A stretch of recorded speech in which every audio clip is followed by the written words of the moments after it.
ಉಪ್ಪಿಟ್ಟು ಖಾರಾಬಾತ್. ನನಗೆ ಇದೊಂದು ಇವಾಗ ನಾನು ತೊಗೊಂಡ್ಮೇಲೆ ನಾನೇ ಲಾಸ್ಟ್ ಅನಿಸುತ್ತೆ, ಅದು ಕ್ಲೋಸ್ ಆಗೋದು. ಇದಕ್ಕೆಲ್ಲ ತರಕಾರಿ ಎಲ್ಲ ಹಾಕಿದ್ದಾರೆ, ಕ್ಯಾರೆಟು, ಹೆಸರು ಬೇಳೆ, ಕಡಲೆಬೇಳೆ, ಫುಲ್ ಒಗ್ಗರಣೆ ಸಾಂಬಾರು. ಹಾಂ ನಿಂಬೆಹಣ್ಣು ಹುಳಿ ಎಷ್ಟೊಂದು ಕಡೆ ಖಾರಾಬಾತ್ ತಿಂದಿರಿ, ಬಟ್ ಇಲ್ಲಿ ನಿಂಬೆಹಣ್ಣ ಮಾತ್ರ ಹುಳಿ ಬಾಯಿಗೆ ಸಿಗುತ್ತೆ.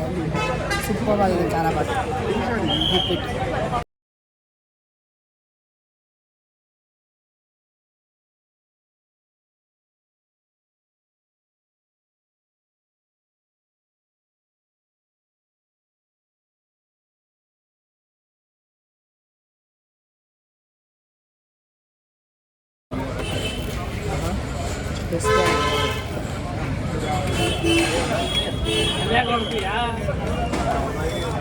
ಇದು ವಡೆ ತುಂಬ ಕ್ರಿಸ್ಪಿ ಆಗಿದೆ, ಕಟ್ ಮಾಡೋಕ್ಕೂ ಭಾರಿ ಸ್ವಲ್ಪ ಕ್ರಿಸ್ಪಿ ತುಂಬಾ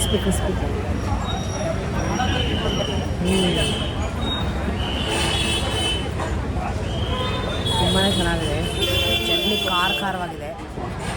ಆ ಜೊತೆ ಈ ಕ್ರಿಸ್ಪಿ ವಡೆ ಅಂತೂ ಉದ್ದಿನ ವಡೆ ತುಂಬ ಕಾಂಬಿನೇಷನ್ನು. ನೆಕ್ಸ್ಟ್ ಬಂದು ಇಡ್ಲಿ, ಇಲ್ಲಿ ನೋ ಸಾಂಬಾರ್, ಓನ್ಲಿ ಚಟ್ನಿ.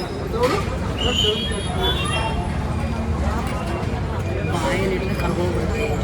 ಇಲ್ಲಿ ತುಂಬ ಸಾಫ್ಟ್ ಮೃದುವಾಗಿದೆ, ಅಷ್ಟು ತುಂಬಾ ಚೆನ್ನಾಗಿದೆ. ಸೊ ಎರಡು ನಾನು 10/10 ಕೊಡ್ತೀನಿ. ತುಂಬಾ ಸೂಪರ್. ತುಂಬ ದಿನದಿಂದ ಅನ್ಕೋತಾ ಇದ್ವಿ ಬರಬೇಕು ಅಂತ. ಕೊನೆ ಕೈಗೂಡಿದೆ. ಟೈಮಿಂಗ್ಸು ನೋಡಿ ಹೆಂಗಿದೆ ಅಂತೀರಿ, 7 ಗಂಟೆಗೆ ಕ್ಲೋಸು. ಆಗಲೇ ಎಷ್ಟೊಂದು ಐಟಮ್ ಖಾಲಿ. ನಾವು ಬಂದಿದ್ದೆ ಲೇಟು ಅಂದ್ಕೊತೀನಿ, 6:15 ನಾವು ಬಂದಾಗ. ಸೊ ಇದೇನಪ್ಪ ಅಂದರೆ ತೊಗೊಂಡ್ಬಲ್ಲ, ನಾನು ಅಂದ್ಕೊಂಡು ಎಷ್ಟೊಂದು ಐಟಮ್ ಇರುತ್ತೆ ಅಂತ. ಅದೇ ತೊಗೊಂಡ್ಬಲ್ಲ ಇಷ್ಟ ಐಟಮು, ಪ್ಲಸ್ ಒಂದು ಕೇಸರಿ ಬಾತ್, ಅದು ಖಾಲಿ ಆಗಿತ್ತು. ಸೊ ದೋಸೆ ಅಂದ್ಕೊಂಡೆ, ದೋಸೆ ಇಲ್ಲ. ಇಡ್ಲಿ, ವಡ, ಖಾರಾಬಾತ್, ಕೇಸರಿ ಬಾತ್, ಇಷ್ಟೇ ಐಟಮ್ಸ್ ಇರೋದು. ಎಷ್ಟು ರಶ್ ಮಾಡಿ, ಪ್ಲಸ್ ಕಾಫಿ. ಟೇಸ್ಟ್ ಮಾಡಿ ತುಂಬ ಚೆನ್ನಾಗಿದೆ, ಮಸ್ಟ್ ಟ್ರೈ. ಎಲ್ಲಿ ಯಾವುದಪ್ಪ ಅಂತಂದರೆ ಇದು ಗ್ರಾಮಿಸ್ cafe bar, coffee bar, Chamarajpet.